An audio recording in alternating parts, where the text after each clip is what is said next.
प्रत्येक रचनाकार का अपनी कृति के सृजन के मूल में कोई न कोई उद्देश्य अंतर्निहित होता है। बिना किसी उद्देश्य के किसी भी रचना का सृजन नहीं किया जा सकता। आज हम आपका बंटी उपन्यास के उद्देश्य पर चर्चा करेंगे। मैं डॉक्टर राजेंद्र सिंह, सह आचार्य, राजकीय कला महाविद्यालय सीकर। आपका बंटी उपन्यास में लेखिका का उद्देश्य वर्तमान पारिवारिक समस्या को प्रस्तुत करना है। आधुनिक अभिजात्य समाज में अति यथार्थ की विरूपतावश तलाक जैसी मजबूरियां सामने आती हैं और ऐसे समय में बच्चों की स्थिति बड़ी दयनीय है बनकर सामने आती है। कभी कभी उनका संपूर्ण भविष्य ही दांव पर लग जाता है। इस उपन्यास में अजय और शकुन ऐसे ही पात्र हैं जिन्होंने प्राचीन संस्कृति के आवरण को बलात् उतार फेंका है। शकुन अपनी नौकरानी से कहती है, देखो फूफी, मैं तुम्हारी बहुत इज्जत करती हूँ, अपनी माँ से भी ज्यादा, पर माँ को भी मैंने अपनी बातों के बीच में ज्यादा बोलने नहीं दिया। मुझे याद नहीं वे कभी बोली हूँ। यह अधिकार तो मैं किसी को नहीं दे सकती। शकुन के ये वचन उसकी अहम और व्यक्तिक भावना के पोषण का परिणाम है। अजय भी इन्हीं विचारों का है। दोनों शादी करते हैं, पर एक दूसरे की पराधीनता दोनों के अहम संतुष्टि न होने के कारण खलती है। परिणाम यह होता है कि उनका आपसी विवाह लड़खड़ा जाता है। दुर्भाग्यवश दोनों से एक संतान भी है, बंटी, पर दोनों ने उनको एक अनावश्यक वस्तु समझा और हॉस्टल में भेज दिया। इस प्रकार यह आधुनिक परिवार अपनी परिवेश की मूक कहानी कह रहा है। जन्मपत्री बंटी की के अंतर्गत मनु भंडारी ने इस उपन्यास के सृजन के उद्देश्य को प्रकट किया है। वो कह रही हैं, मुझे लगा कि बंटी किन्हीं दो एक घरों में नहीं, आज के अनेक परिवारों में सांस ले रहा है।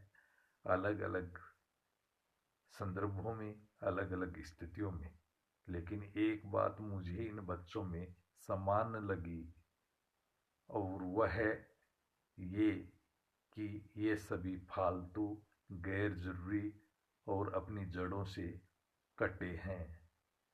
बंटी प्रतीक है, वह उन बच्चों का प्रतिनिधित्व कर रहा है जो तलाक के उपरांत अपना नया विवाहित जीवन प्रारंभ करते हुए माता पिता के मध्य त्रिशंकु की भांति डावाडोल स्थितियों में जीते हैं। प्राय उनके जीने का कोई अर्थ नहीं होता।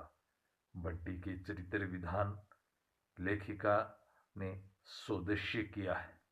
उनका कथन है कि इस उपन्यास के सृजन का उद्देश्य मात्र मनोरंजन नहीं है। बहरहाल बंटी की यह यात्रा चाहे परिवार की संश्लिष्ट इकाई से टूटकर क्रमशः अकेले, जड़हीन, फालतू और अनचाहे होते जाने की रही हो, लेकिन मेरे लिए यह यात्रा भावुकता, करुणा से गुजरकर मानसिक यंत्रणा और सामाजिक प्रश्नाकुलता की रही है। जीते जागते बंटी का तिल तिल करके समाज की एक बेनाम इकाई भर बनते चले जाना यदि पाठक को सिर्फ अश्रु विगलित ही करता है तो मैं समझूंगी कि यह पत्र सही पतों पर नहीं पहुंचा है। आपका बंटी उपन्यास में लेखिका ने दाम्पत्य जीवन के नवीन मानदंडों को प्रस्तुत किया है, पर वह यथार्थ चित्रण है।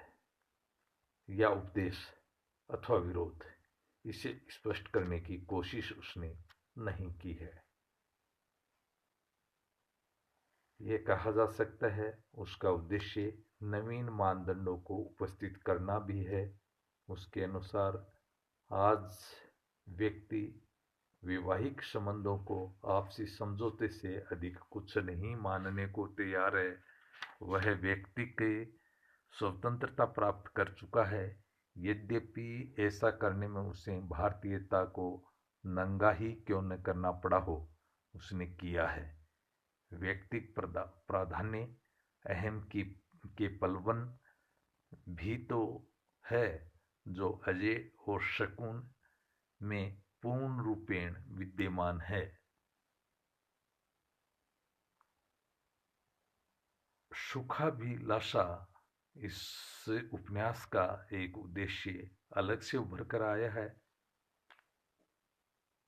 वह है समाज के स्त्री पुरुष की सुख की अभिलाषा को अजय और शकुन के माध्यम से व्यक्त करती हैं।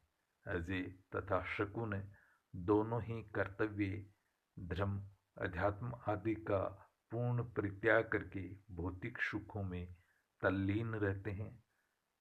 अपनी शारीरिक बुभुक्षा के शमन के लिए वे पुनः विवाह कर लेते हैं, अपनी अपनी जिंदगी पुनः नवीन ढंग से प्रारंभ कर लेते हैं। अजय को दिखाने के लिए कि शकुन अब कितनी सुख सुविधाओं में रहती है, वह अपने नए पति डॉक्टर जोशी के यहाँ बुलाती है। शारीरिक सुख की तीव्रता के कारण ही बंटी जोशी तथा मम्मी के नग्न रूप को देखकर एक अजीब उलझन में पड़ जाता है। पर शकुन को बंटी की अब परवाह नहीं, क्योंकि उसे बंटी अब सुख नहीं देता है, बल्कि जोशी देते हैं। अतः उसे वह फालतू की चीज समझने लगी है।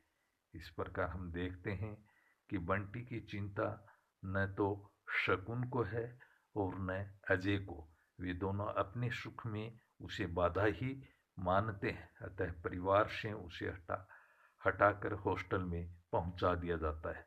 संतान के प्रति जो उनका उपेक्षित भाव है, लेखिका ने उसको अभिव्यक्त किया है। शकुन एक माँ है, नारी है, करुणा की विभूति कही जाने वाली पूज्य स्त्री भी है, पर उसने सभी रूपों को उतार फेंका है। बंटी को वह अपने मातृत्व का प्रतिरूप स्वीकार नहीं करती, अथवा यूं कहें कि मातृत्व रूप को उसने अपने सुख भोग की लालसा में दबा दिया है। अजय जो बंटी का पिता है, वह भी इसी श्रेणी में आता है। उसके मन पर शकुन जैसा बोझ तो है कि बंटी उसका बेटा है, पर वह उसे व्यक्तिगत जीवन में दखल देने का अधिकारी नहीं समझता। संतान की असहाय अवस्था का चित्रण लेखिका ने बखूबी किया है।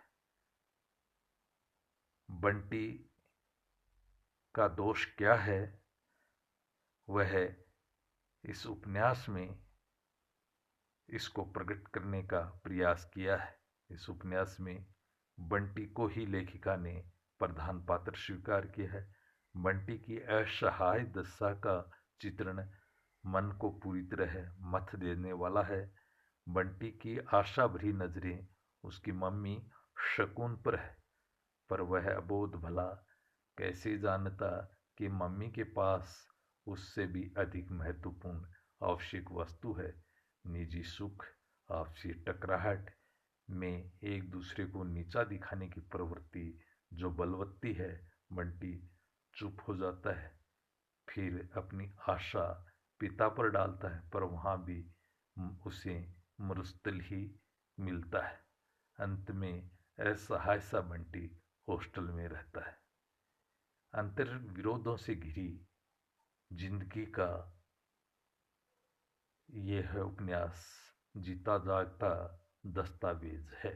शकुन बंटी के कारण दुखी है, पर जोशी के साथ में सुखानुभूति का प्रदर्शन भी वह करती है।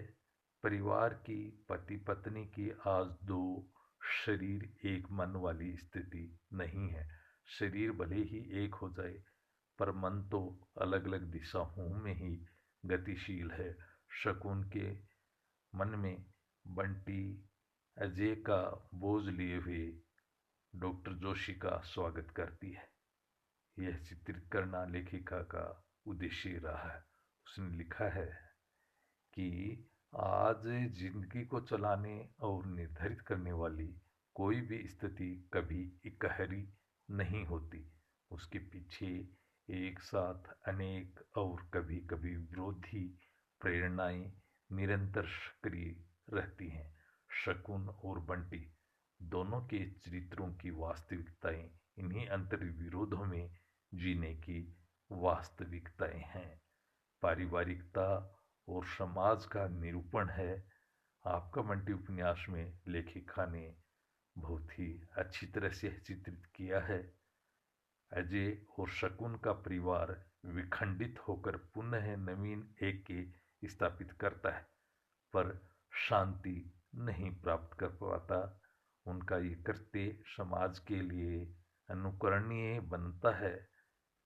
अतः समाज के लिए विखंडित परिवार एक अस्वस्थ सामाजिकता को उत्पन्न करता है।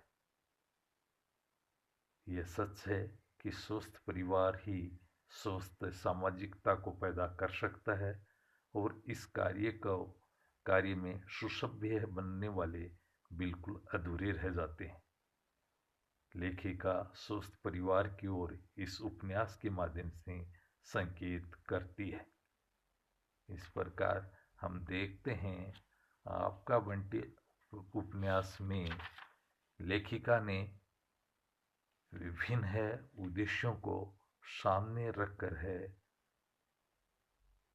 सृजन किया है, जिसमें बालक के भावों का विकास, तलाक की निंदा, भर्त्सना आदि है। अनेक उद्देश्य लेखिका के सामने रहे हैं जिनको बखूबी उन्होंने अभिव्यक्त किया है। मनु भंडारी ने इस उपन्यास के माध्यम से आधुनिक सभ्य समाज की खोखली प्रतिष्ठा तथा सुपरिणामों एवं सुखद स्थितियों पर करारा व्यंग्य किया है तथा व्यक्तिक स्वतंत्रता के अभिशाप को भी प्रस्तुत कर सचेत किया है। बंटी के प्रति जागृत हुई असीम सहानुभूति उन परिवारों के लिए अवश्य ही मार्गदर्शक बन सकेगी जिसमें वह पैदा हुआ है। यही लेखिका का उद्देश्य रहा है। आज के लिए बस इतना ही। धन्यवाद।